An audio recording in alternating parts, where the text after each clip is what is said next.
आणि आता पाहणार आहोत टॉप 9 मोठ्या बातम्या।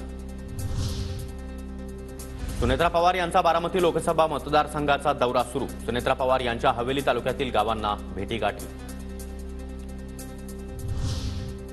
अजित पवारांनी घेतलेली भूमिका पटली नाही, वयस्कर माणसाची किंमत करत नाही ही गोष्ट वेदना देणारी। बारामतीमध्ये सख्खे भाऊ श्रीनिवास पवार यांची अजितदादांच्या विरोधात भूमिका। खासदारकी तरी आपण साहेबांच्या दिली पाहिजे, पण वयस्कर झालेल्या माणसाची किंमत करत नाही का तर पुढची 10 वर्ष आपल्याला दुसऱ्या माणसाकडून लाभ मिळणार आहे। त्याच्यासारखा नालायक माणूस नाही असं माझं वैयक्तिक म्हणणं आहे।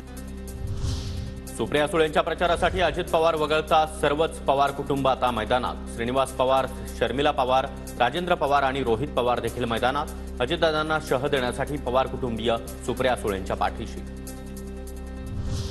वसंत मोरे आणि शरद पवार यांच्यामध्ये फोनवरून संवाद झाल्याची सूत्रांची माहिती। काँग्रेसकडून पुणे लोकसभेसाठी राहुल गांधींकडे शब्द टाकावा मोरे यांचं म्हणणं, तर पुणे लोकसभेच्या उमेदवारीचा निर्णय काँग्रेसचा, शरद पवारांचं वक्तव्य।